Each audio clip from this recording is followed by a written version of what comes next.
Hi guys, good morning. કેમ છો બધા? મજામાં? તો હવે હું જસ્ટ નહીને આવી છું, કારણ કે હવે અમે અત્યારે કેદારનાથ જવા માટે નીકળીશું. કેદારનાથ ટ્રેકિંગ કરવા માટે નીકળવાના છે. તો હું તમને થોડી વારમાં રેડી થઈને બતાવું છું. બધા તૈયાર જ થઈ રહ્યા છે. પછી કેદારનાથ મંઝિલ की बहुत करीब है हम लोग, तो બતાવું તમને લોકોને. તો હેલો ગાઈઝ, હું તૈયાર થઈ ગઈ છું ફાઇનલી, અને બીજા બધા હજી રેડી થાય છે. તો એ લોકો રેડી થઈ જાય પછી અમે ટ્રેકિંગ માટે જઈએ છીએ, અને ફાઇનલી અમે કેદારનાથ પછી પહોંચી જઈશું. તો હું ટ્રેકિંગ કરતી વખતે તમને બતાવીશ કે કેવું છે કેવું નથી, તો તમે આ બ્લોગમાં જરૂરથી બન્યા રહેજો. હવે અમે નીકળી રહ્યા છીએ કેદારનાથની ટ્રેકિંગ કરવા માટે અહીંયા રૂમ પરથી. હજી અમારે સોનપ્રયાગ જવાનું છે, ત્યાંથી અમારે રજિસ્ટ્રેશન ચેક કરાવવાનું છે. ત્યાંથી અમે ગૌરીકુંડ જઈશું. ગૌરીકુંડથી અમે પછી ચાલવાનું શરૂ કરીશું. તો એના માટે તમારે બ્લોગમાં રહેવું પડશે, તો બ્લોગમાં જ રહેજો. તો કેદારનાથ અહીંથી 35 કિલોમીટર દૂર છે. હજી અમારે અહીંથી સોનપ્રયાગ જવાનું છે. ત્યાંથી અમે ગૌરીકુંડ જઈશું અને ત્યાંથી અમે ટ્રેકિંગ ચાલુ કરીશું. તો ત્યારે જઈને હું તમને તો અમે અત્યારે ગાડીમાં છે, સોનપ્રયાગ માટે જઈએ છીએ. સોનપ્રયાગથી અમારે ગૌરીકુંડ જવાનું, અને ગૌરીકુંડથી ટ્રાવેલિંગ સ્ટાર્ટ થશે કેદારનાથની. પહેલાં ગૌરીકુંડના દર્શન કરવાના હોય છે, ગૌરી માતાનું છે ત્યાં, અને ત્યાં દર્શન કર્યા પછી જવાનું છે. અને સોનપ્રયાગ તો હજી રજિસ્ટ્રેશન ચેક કરાવવું પડશે પહેલાં.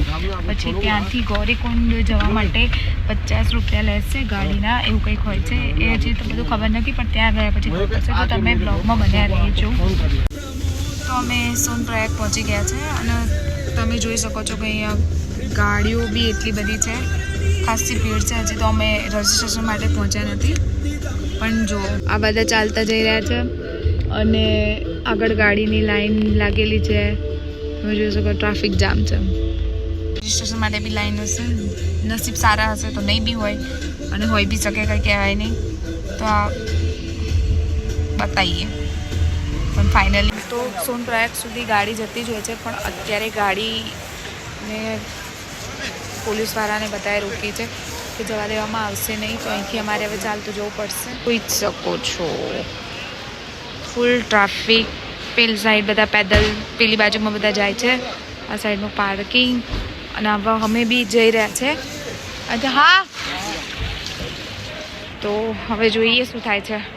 તો અહીંયા હવે માટે બધા લાકડી લે છે, કારણ કે થોડો સહારો રહે. તો અમે બી લઈએ છીએ કે અમને બી થોડો સહારો રહે. તો અમે જોઈએ બધા લાકડી લઈને જ ઊભા રહ્યા છે. એન્ડ અહીંથી જવાનું છે, તો જોઈએ હવે જઈએ છે, મજા આવશે. તો મેં બી લાકડી લઈ લીધી છે હવે ઉપર ચાલવા માટે. અને કંઈક એક લાકડીના 40 ભાવ હોય છે, પણ લાકડી વગર ચાલી શકાય એવું છે ને, કારણ કે ઘણી બધી ચડાઈ કરવાની. તો મોસ્ટલી બધા જ એ રીતે જતા હોય, જોઈ જ શકો છો બધાના હાથમાં લાકડી તો હશે જ. નાના સહારે જવાનું છે. અમારે તો અત્યારે ગૌરીકુંડ બી ચાલીને જવું પડશે, કારણ કે ઉપર સોનપ્રયાગ સુધી કશું લઈ જવાની તો નથી. ત્યાંથી બી અમારે ચાલીને જવાનું છે, તો બહુ રિસ્કી છે. વધારે ચાલવાનું થયું. ઉપરના 24 કિલોમીટર તો છે જ, એની નીચેના બીજા 10 કિલોમીટર અમારે ચાલવાના છે હવે એક્સ્ટ્રા. તો હર હર મહાદેવ. આગળનું બતાવીએ. ચલો, અમે ચાલવાનું ચાલુ કરી દીધું છે. અમે અત્યારે સોનપ્રયાગ માટે જઈએ છીએ, અને હવે મજા આવશે. તમે જોઈ જ રહ્યા છે, અહીંથી પાછળ બી આવી રહ્યા છે, અને અમે બી જઈ રહ્યા છે. તો એવું જરૂરી નથી કે ચાલતા જ જવાનું હોય. અહીંયા બધી વ્યવસ્થાઓ છે, જેમ કે ઘોડા છે, ખચ્ચર છે, હેલિકોપ્ટર બી છે, પણ બધાની પ્રાઇસ બહુ અલગ અલગ છે. જેની જેવી સગવડ હોય એ રીતે જઈ શકે છે. પણ અમે ચાલતા જઈએ છીએ, કારણ કે ચાલીને જ અમારે મહાદેવ સુધી પહોંચવું છે. તો અમે ચાલતા જઈ રહ્યા છે, કારણ કે આ સફર બહુ સુંદર હશે. સ્વર્ગના દર્શન થશે. આ મારા નાનપણનું સપનું હતું કે હું એક દિવસ કેદારનાથ જઈશ, અને ફાઇનલી કેદારનાથ હું આવી ચૂકી છું. હજી ઉપર પહોંચી નથી, પણ એ પહેલાં મને આટલી એક્સાઇટમેન્ટ છે. તો હું જ્યારે ઉપર પહોંચી જઈશ તો ડેફિનેટલી યસ કે હું રડી બી જઈશ, કારણ કે આ મારું ડ્રીમ પ્લેસ છે. જે પૂરું થવા જઈ રહ્યું છે. હજી બહુ છે બધું બતાવવા માટે. ઉપરની લોકેશન તો જોવાલાયક હશે, તો તમે બ્લોગમાં બનાવી રહેજો. અહીંયા તમે જોઈ શકો છો કે રજિસ્ટ્રેશન માટેની લાઈન તમે ખાલી જુઓ, અત્યારે ચેક કરવા માટે કેટલી લાઈન નથી. અહીંયા સામે તમે જોઈ શકો છો બધા ઊભા જ છે, તો ત્યાંથી રજિસ્ટ્રેશન ચેકિંગ થશે. અને હજી અમે તો લાઈનમાં જ છીએ. તમે જોયું, વહેલું આવવું પડે. આટલા વહેલા આવ્યા તો બી આટલી લાઈન છે. તો જો આનાથી લેટ આવ્યા હોત તો લાઈન કેટલી હોત અંદાજો બી નથી. આગળનું બતાવું છું, હજી તો બધું બહુ આવશે. તમને બતાવું કેટલી બધી લાંબી લાઈન છે અને હજી હવે લાઈન ખુલી રહી છે. અમે મેક્સિમમ 20-25 મિનિટથી ઊભા છે. ત્યારે જે અત્યારે લાઈન ખુલે છે તમે જોઈ જ શકો છો. ત્યાંથી જવાનું છે ને સોનપ્રયાગ છે. જો તો આગળ તો ગૌરીકુંડ જવાનું છે. તો બહુ બાકી છે, બહુ બાકી છે.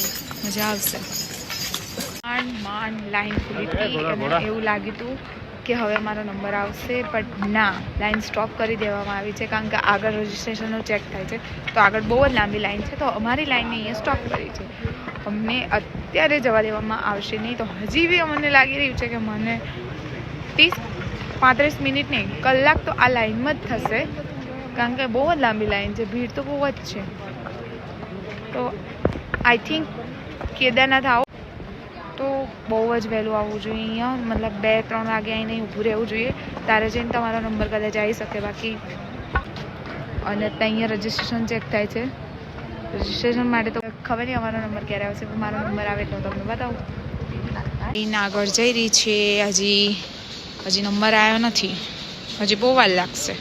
તમે જોઈ જ શકો. એનું પાર્કિંગ જુઓ ખાલી. પાર્કિંગ બી એટલું બધું છે. લાઈન જેટલી છે એનાથી ડબલ તો અહીંયા ગાડીઓ છે. કારણ કે બી અમારો લાઈનમાં નંબર આવ્યો નથી. લાઈન હજી જઈ જ રહી છે અને અમે આમ બસ ચાલી જ રહ્યા છે. ક્યારે નંબર આવશે ખબર નહીં. હવે આવવા જઈ રહ્યો છે બસ, પણ લાસ્ટ ટાઈમ ડે. તો વેઇટ. મને લાગ્યું કે લાઈનમાં નંબર આવી ગયો, બટ લાઈનમાં નંબર આવ્યો જ નથી હજુ સુધી. તો લાઈન તો જુઓ ને, જોઈ શકો છો લાઈન કેટલી બધી છે. પાર્કિંગ ચેન્જ થયું, બટ લાઈન હજી સુધી પતતી નથી. આગળ બહુ સુધી લાઈન છે અને પાછળ બી લાઈન છે. જોઈએ હવે કેટલા વાગે નંબર આવે છે. જેટલા બી વાગે આવશે એટલા વાગે હું તમને કહીશ તો ખરી જ. તો બન્યા રહેજો બ્લોગમાં, કારણ કે તમારે છેક કેદારનાથ જવાનું છે.